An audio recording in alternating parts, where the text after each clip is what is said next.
Do you sometimes come out of the cinema feeling inspired to make your videos look the same? I think yes, right? We all have that sometimes. So in today's tutorial, I will show you how I recreated the look from Jurassic World, or at least a scene of Jurassic World, for one of the shots that I recently got on my trip in Indonesia. And to be honest, there is a reason why Hollywood uses cinema cameras, big lights, and oftentimes big studios to get their shots. So of course we can't make it look 100% the same, but I'm actually surprised how close you can get it. But before you start, it is important to remember a few things, and that's at first that you can't replicate every film look for all of your shots. For example, if you like the look of certain shots in a Jason Bourne scene in the city and your shots are in the jungle, then obviously you can't replicate the look. You should use shots and scenes from a movie that are somewhat similar, which is why I chose a shot here in the jungle, so that I can match it better to certain scenes from Jurassic World. And aside from that, you definitely have to shoot in log and 10-bit in your camera,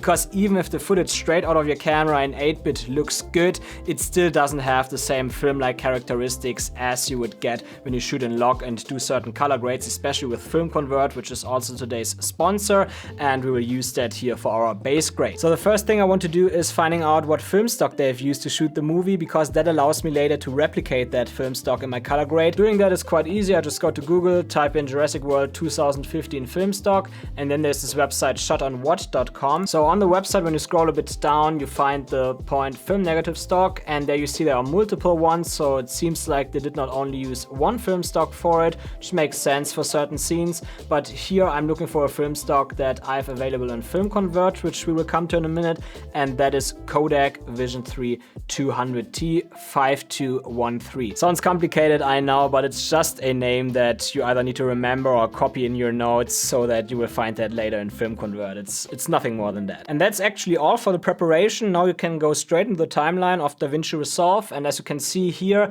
I have the clip that I want to color grade here at first. It's still in log, and then I also have two screenshots here of the scenes that I want to replicate the look of from Jurassic World.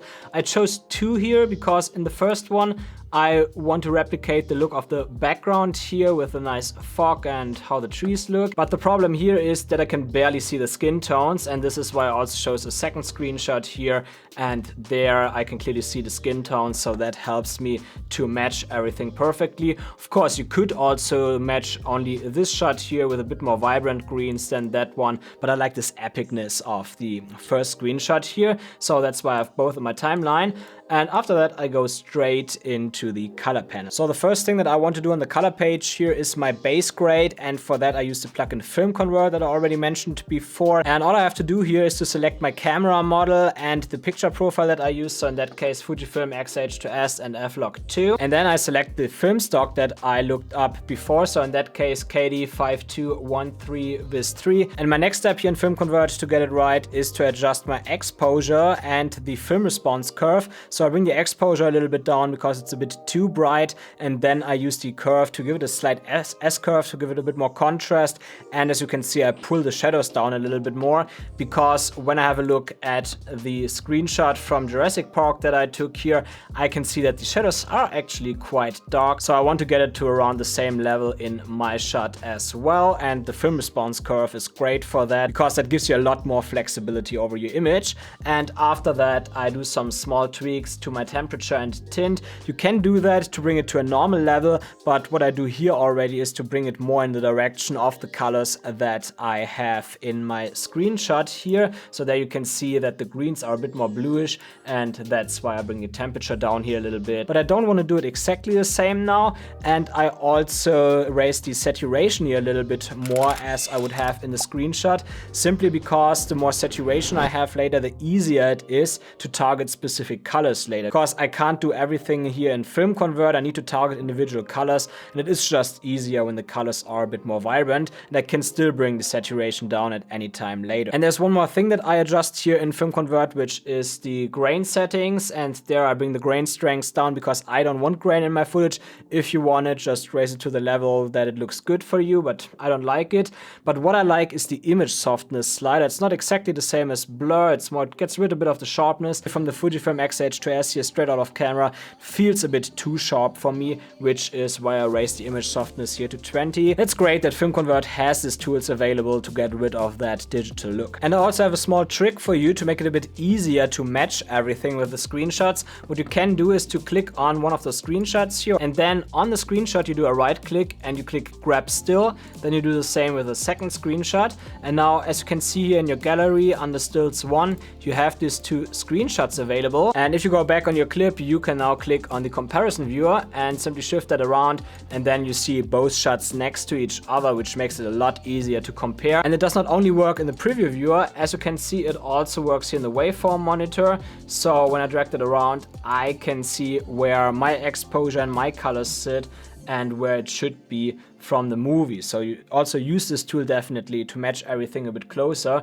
especially the exposure is so much easier to get right with it. As you can see, the exposure is already pretty good, but my darkest shadows here, they are still a bit too bright. The reason for that is that Film Convert keeps them a bit lifted to give it a bit more film-like look, but I don't want that, and that is why I add a second node here. And in this node, I only use the lift slider here to bring the shadows down a little bit. And as you can see in my scopes here in the waveform monitor, now it's a lot closer to 0. I don't want to bring it completely to 0, I just want to bring it a bit closer. Then your shadows look a bit too crushed, just keep it slightly below there, but it depends on your shot. If the shadows in your movie are also a bit brighter, then keep it like that, maybe even lift them more. But in that example here, I want to have them pretty dark, so here this is around perfect. And now I also noticed that the water looks a bit too bright for me. It distracts a little bit from what's going on in the center of the frame, and that is why I add a next node here. And in that node I switch to the power window tool and I add a gradient here at the bottom of the frame, and then I go into the high dynamic range color wheels, bring the exposure down, and I also use my curves tool here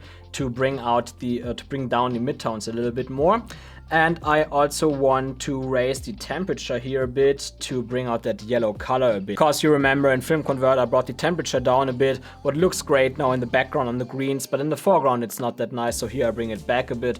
As you can see now, the water looks a lot better. It is less distracting, but it also is more contrasty, a bit more punchy, and even the water itself looks better while being less distracting. And that's important to mention here. Every shot is a bit different, and it's not just about matching each shot with the shots from the movie, it's also about asking yourself, what do you like about these shots, what areas do you want to emphasize, and what areas are not so important, what do you want to take away, or maybe you want to lower the exposure, you want to lower the saturation of certain areas, or you maybe want to remove certain objects completely. Really ask yourself these questions, because then you can get the attention of the viewer on the parts of the shot that are important. In that case, these are the people here, and that's what we're coming to next. The people, right now I find the people a bit too dark. I mean, it's not completely wrong because I shot from the shadow side here, but they could be a bit brighter. So to make that better, I want to use a mix of qualifiers and a power window again. So at first I apply the power window so that I only target the middle of the frame where the people walk.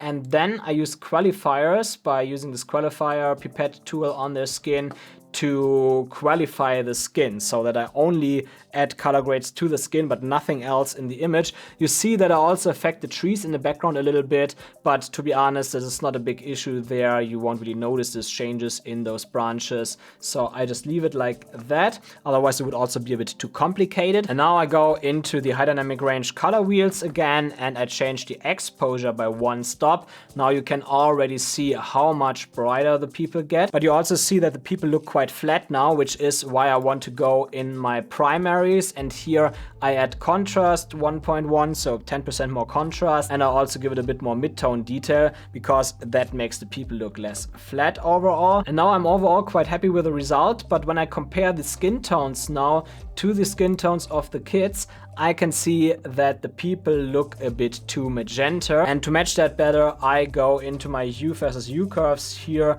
I mark the parts where the skin tones are and I drag them a bit down so that I bring them more on the yellow side. And that's quite interesting. When I use the qualifier here on the skin of the kids, I can actually see that they go far into the yellow, so they are far away from the skin tone indicator line, which is actually correct here because they're in the jungle, they have green reflections from the surrounding trees on their skin, so it's actually correct. In reality it would be somewhat similar. And now there's a little trick here in DaVinci Resolve. If I right click on my people node and I click on add node. There you find the point at outside, and that creates another node that only affects everything that's not the people. So it kind of inverts the mask that I've created with the qualifier and the power window before. And that is the point where I want to reduce the temperature of the trees even more by simply using the temperature slider here.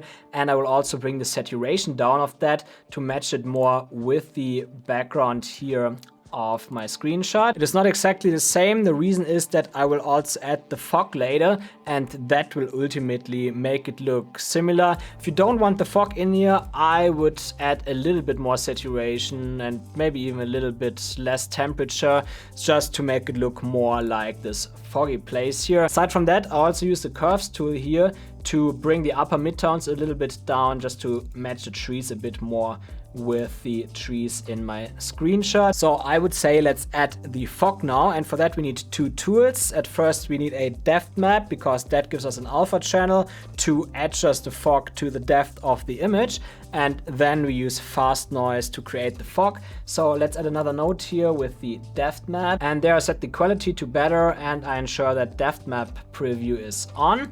And as you can see here, that looks super weird. We only have this white, black and gray image. And for now I only do some quick adjustments here to the far and near limit, because that helps me to get the depth map to where I want it to be, so that I can only put the fog later in the background.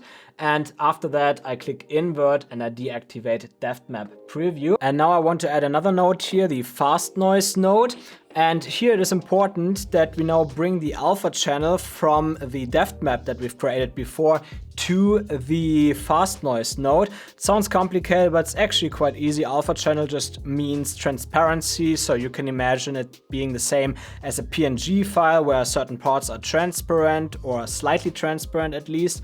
And to do that, you only have to click on the blue square of the depth map and drag it over to the blue triangle of the fast noise node, and then the alpha channel is automatically applied. Very important here, ensure that you have depth map preview turned off, otherwise it looks weird. And here now I want to make adjustments to the fast noise effect. So the first thing that I do is to select the smoke preset.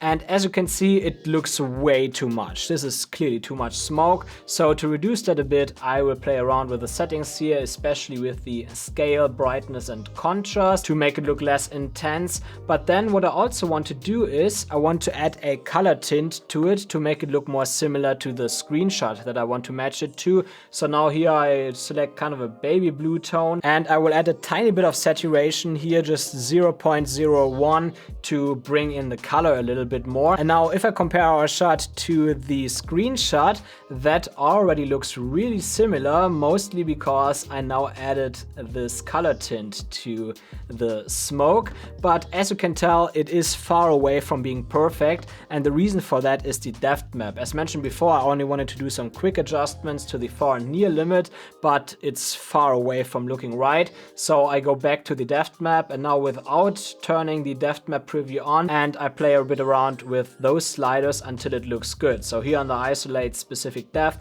I can actually bring all those sliders up to 1. And under map finesse, I change the contract expand slider a bit, and I also give it more blur, because you see around the people, it doesn't really look good. It looks a bit artificial. So by using those sliders, I can make all of that look a bit better. And as you can see, that looks really, really similar. Would still say it is not perfect, because when I play it back, I see that the smoke moves a little bit too fast. I did not find a way to reduce the speed of the fog. It would be great if Blackmagic would give us an option to reduce that further, because that would make it look a lot more realistic. It's also not perfect with the people, but I can't really get it better. And that's really the difference between using a fog machine to get a look like that or doing it in post. But I'm still very surprised how good it comes out here. Now, of course, making all these adjustments took quite long, but that was mostly because I first had to figure out all the adjustments for the fog to really get it right. I would not do that in every shot. In most of the shots, it's perfectly fine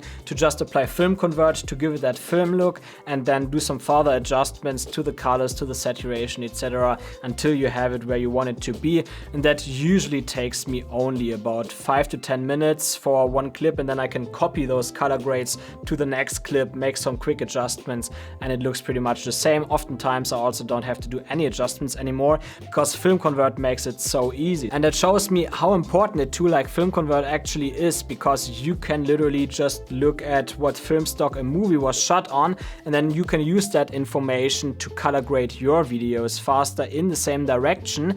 And Film Convert actually has the biggest sale of the year now, the Black Friday sale, where you get up to 50% off until the 28th of November. And with my discount code that's automatically applied by buying through the link below, you get another 10% off, what makes this deal even more attractive. I actually wish I had this deal a few years ago when I bought Film Convert. Now yes, the video is sponsored, but back then I actually bought Film Convert and I used it a lot because it's so good. So look into it. And aside from that, that was only the color grading part here in DaVinci Resolve. If you also want to know more how to shoot cinematic videos, how to use natural lighting especially, and other tips, then check out this video here in the corner. There you will learn more. Also, if you enjoyed this video, please leave me a thumbs up and consider subscribing. That always helps the channel grow, and I hope to see you again in my future videos. See ya!